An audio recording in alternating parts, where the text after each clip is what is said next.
Ready? Yep. 3, 2, 1. Hey everybody. Uh, this weekend is the 156th anniversary of the Battle of Cloyd's Mountain.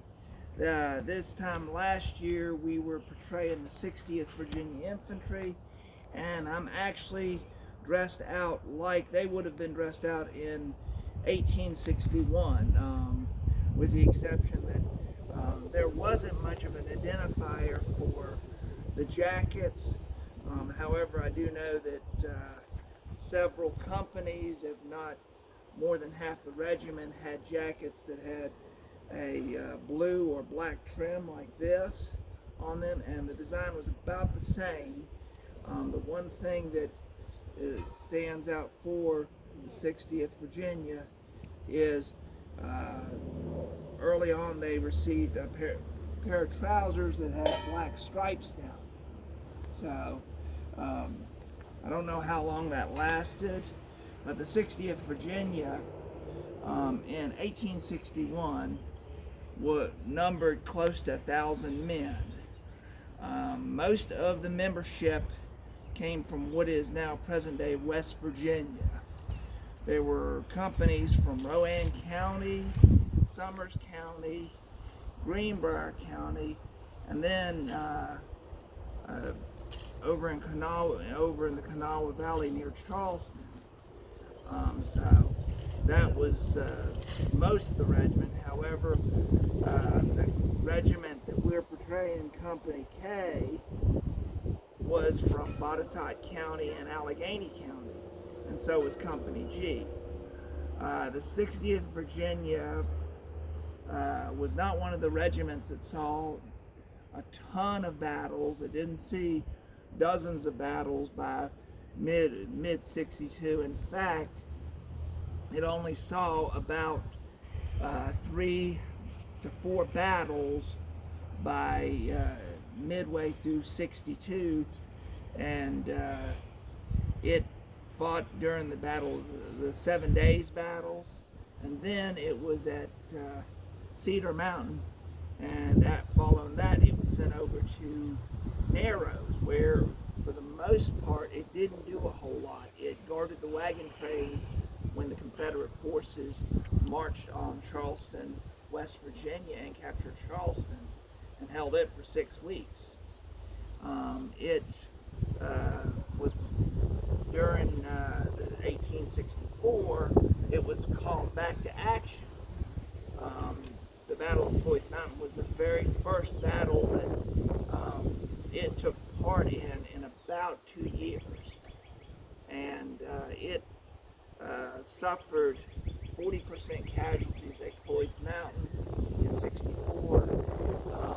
Prior to the battle, it numbered in between 600 and 650 men, so it had not lost a lot of men in the period of time. It lost probably, like a lot of regiments, more men to disease and sickness than to actual battlefield casualties. And in 64, it would lose the largest majority of its casualties in the Valley Campaign, which would come up later than in the fall. And it would end the war. Its final battle would be Waynesboro, Virginia. But on May 9th, 1864, it was about to be moved to Stanton, Virginia, when one of the Union threats moved, which was under George Crook, moved towards the Dublin Depot, and with the target of the New River Bridge. The 60th Virginia, along with the 36th Virginia and the 45th Virginia, which would be McCausland's brigade, would end up deploying to ground near Dublin, Virginia, and would fight the Battle of Cloyd's Mountain. It would take, as I said, 40% casualties. It would lose its Lieutenant Colonel George Wilson Hammond and its Major Jacob Taylor in the battle. Both Taylor and Hammond would be with Company K, who was deployed towards the flank, trying to make a connection with the 45th Battalion and of Virginia Infantry, and would come in and support the 45th, but the Union forces would be too much for them, and Company K would lose more men getting taken prisoner than it would lose killed. It would lose 7 men wounded and about 10 to 15 men taken prisoner. But it would withdraw off the field after a 90-minute battle, and by this point in 1864 we would be across the New River in Montgomery County, waiting for the Yankees to try to make it across the bridge, of which they would be trying to set fire to. So they had a very fierce battle at Toys Mountain, and as I said, they would end up fighting the rest of the Valley Campaign and at Waynesboro, Virginia, which would be their last battle. And what was left of the 60th on March 2nd, 1865, would be taken prisoner, which was 140 men. And Company K was deployed as skirmishers that day at Waynesboro and managed to outpace the rest of the regiment to the bridge, where it successfully escaped before the rest of the Union Army captured the Confederates. Company K would be one of the regiments in Christiansburg in May of '65 that would be disbanded rather than surrender at Appomattox. But I hope you've enjoyed the presentation. Like I said, I'm dressed sort of as an early war member of the 60th Virginia. Supposedly they had the gray trousers, as I mentioned, with the black stripe, and gray battle shirts with caps. Now, the 60th battle flag would be different than all other battle flags for the Army of Northern Virginia. As it runs away. And hold it.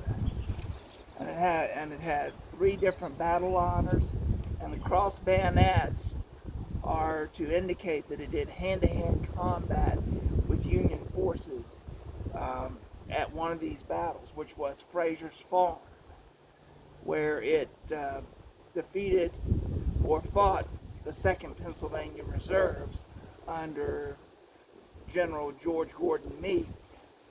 So it would fight the 2nd Reserves at Frazier's Farm, and then the 4th Pennsylvania Reserves would engage the 60th Virginia at Toys Mountain. So that is the story of this battle flag.